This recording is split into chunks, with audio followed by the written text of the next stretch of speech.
गाड़ी छूट रही थी, सेकंड क्लास के एक छोटे डिब्बे को खाली समझकर जरा दौड़कर उसमें चढ़ गए। अनुमान के प्रतिकूल डिब्बा निर्जन नहीं था। अनुमान, अनुमान होता है अंदाजा। अनुपसर्ग है, मान मूल शब्द है। प्रतिकूल, प्रति उपसर्ग है, इसमें कुल मूल शब्द है। निर्जन, निर्जन का प्रतिकूल का मतलब होता है उल्टा, विपरीत, अपोजिट जिसको बोलते हैं। निर्जन, निर्जन का मतलब होता है खाली। निर उपसर्ग है और जन मूल शब्द है। ये सभी बातें आप 9th क्लास में कर चुके हो। जो उपसर्ग, प्रत्यय, समास, ये सभी आप अच्छे से कर चुके हो। आगे चलिएगा। एक बर्थ पर लखनऊ की नवाबी नस्ल के एक सफेद पोष सज्जन बहुत सुविधा से पालथी मारे बैठे थे। बर्थ होता है सीट। नवाबी नस्ल के, नवाबों की जाति के सफेद पोष सज्जन, भला इंसान, भला मानस जो होता है या भद्र व्यक्ति, उसको सफेद पोष सज्जन बोलते हैं। सुविधा, आराम से, पालथी मारे बैठना, टांगे मोड़कर बैठ जाना। आगे चलिए। सामने दो ताजे चिकने खीरे तौलिए पर रखे थे। ये जो पंक्ति है ये बहुत ही महत्वपूर्ण, परीक्षा उपयोगी है, परीक्षा में अधिकतर पूछी जाती है। एक अंक में अधिकतर पूछा जाता है इसमें कि नवाब लेखक के सामने कितने खीरे तौलिए पर रखे हुए थे? 2। कितने रखे हुए थे? 2। तो इसमें से जैसे ही इस अध्याय का हम अध्ययन कर रहे हैं तो बहुविकल्पीय प्रश्न भी निकलेंगे, साथ के साथ में अंडरलाइन करते जाना, उन्हें रेखांकित करते जाना। आगे चलिएगा। डिब्बे में हमारा सहसा कूद जाने से सज्जन की आंखों में एकांत चिंतन में विघ्न का असंतोष दिखाई दिया। सहसा, सहसा का मतलब होता है अचानक से। कूद जाना, कूद जाने का मतलब है आ जाना। एकांत, एकांत का तो मतलब पता ही आपको, अकेला। चिंतन में विघ्न आना, यानी कि अकेले में बैठकर सोचना। विघ्न होता है बाधा। विघ्न का मतलब क्या होता है? बाधा। असंतोष दिखाई देना, एक तरह से उसे बुरा लगना। किसको? नवाब साहब को। आगे चलिएगा। सोचा, हो सकता है कि यह भी कहानी के लिए, यह भी कहानी के लिए सूझ की चिंता में हो।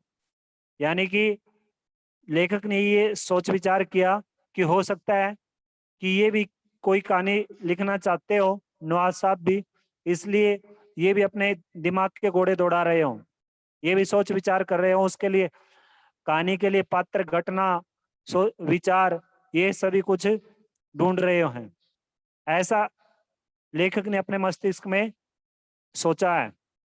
आगे चलिएगा। या खीरे जैसे अपदार्थ वस्तु का शौक करते देखे जाने के संकोच में हो। अपदार्थ वस्तु होती है तुच्छ, जो चीज होती है उसको अपदार्थ वस्तु बोलते हैं। शौक करना, आनंद के लिए, आनंद लेना किसी भी चीज का, उसका भोग करना, आनंद के लिए भोग करना। ठीक है, आगे चलिएगा। और संकोच होता है श्रम या लज्जा। संकोच क्या होता है? श्रम करना या लज्जा आना। नवाब साहब ने संगति के लिए उत्साह नहीं दिखाया। हमने भी उनके सामने की बर्थ पर बैठकर आत्म सम्मान में आंखें चुरा ली। आंखें चुराना मुहावरे का प्रयोग किया गया है। आंखें चुराने का मतलब होता है नजरें बचाना। ठीक है। और आत्म सम्मान, आत्म सम्मान यानी कि स्वाभिमान के लिए, सेल्फ, शायद अंग्रेजी में सेल्फ रिस्पेक्ट बोलते हैं या कुछ और ही बोलते हैं। अंग्रेजी में मुझे इतना ज्यादा पता नहीं है, वो देख लेना आप। आगे चलिएगा। खाली बैठे, खाली होता है खाली बैठना। खाली बैठने, बैठे कल्पना करते रहने की पुरानी आदत है। नवाब साहब की असुविधा और संकोच के कारण का अनुमान करने लगे।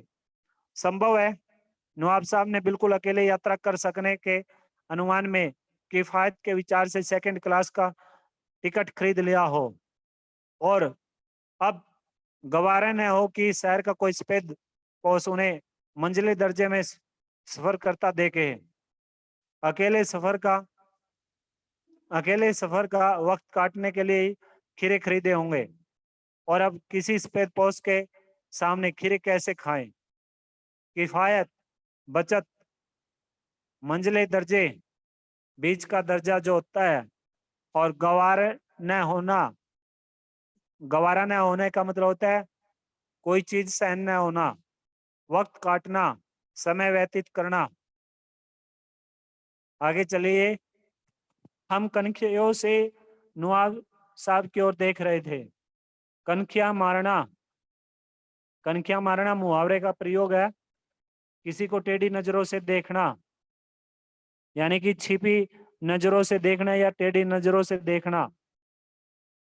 नवाब साहब कुछ देर गाड़ी की खिड़की से बाहर देखकर स्थिति पर गौर करते रहे। स्थिति, हालात, सिचुएशन। गौर करना, गौर करना होता है ध्यान देना। आगे चलिएगा। ओहो, नवाब साहब ने सहसा हमें संबोधन किया। संबोधन, संबोधन होता है पुकारना, आवाज लगाना। आदाब अर्ज, आदाब अर्ज ये उर्दू में प्रयोग होते हैं। हाथ को अब मैं आपको दिखा, ये गतिविधि करके तो दिखा नहीं सकता इस समय। जैसे जब जिस समय स्कूल ओपन होंगे तो उस समय आपको बताया जाएगा। अंगूठे को थोड़ा सा, फिल्मों में नवाबों का ये स्टाइल होता है, जैसे फिल्मों में दिखाया जाता है, झुक कर एक हाथ को आगे ले जाया जाता है और फिर ऊपर नीचे किया जाता है मस्तक की ओर और फिर जमीन की ओर। इस तरह से गतिविधि होती है। अभिवादन के एक ढंग होता है। जैसे हम लोग क्या करते हैं, हम लोग किसी का अभिवादन करते हैं तो या तो उठ कर करते हैं, या किसी के चरण छूकर करते हैं, या फिर बोलकर, या फिर किसी तरीका क्या नाम है, उन्हें कोई अन्य प्रकार से मान सम्मान देकर, ठीक है, या नमस्कार प्रणाम इत्यादि कर कर, हाथ जोड़कर किसी का भी व्यक्ति का अभिवादन करने का हमारा ढंग तरीका होता है। और वहां पर ये जो नवाब होते हैं, इनका तरीका यही है। ज्यादातर ये जो मुस्लिम वर्ग होता है वो इसी तरीके का प्रयोग करते हैं। ठीक है, तो आगे चलिएगा। जनाब, खीरे का शौक फरमाएंगे। शौक फरमाना, आनंद लेना। नवाब साहब का सहसा भाव परिवर्तन अच्छा नहीं लगा। भाव परिवर्तन, भाव का बदल जाना। बाप लिया, बाप लेना, समझ लेना। आप शराफत का गुमान बनाए रखने के लिए हमें भी मामूली लोगों की हरकत में लथेड़ लेना चाहते हैं। शराफत, शराफत होता है सज्जनता, शरीफ। गुमान, गुमान होता है भ्रम। गुमान क्या होता है? भ्रम। और हरकत, हरकत होता है काम या कार्य या गतिविधि, एक्टिविटी जिसको बोलते हैं अंग्रेजी में। लथेड़ लेना, लथेड़ लेने का मतलब होता है शामिल कर लेना, सम्मिलित कर लेना उसमें, उसी गतिविधि में। जैसे कई बार क्लास में बच्चे शरारत नहीं करते, पढ़ते समय या पढ़ाते समय, या बस में भी शरारत करते हैं, और एक आध शरीफ बच्चा होता है उसको भी उसी गतिविधि में शामिल कर लेते हैं।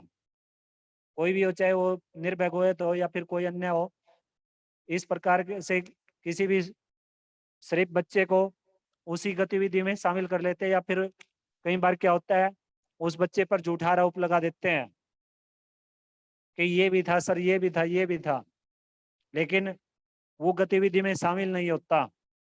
इस तरह से काफी ऐसे बच्चे होते हैं। तो इसमें यही बात बताई गई है, लथेड़ लेने का मतलब होता है शामिल होना। आगे चलिएगा।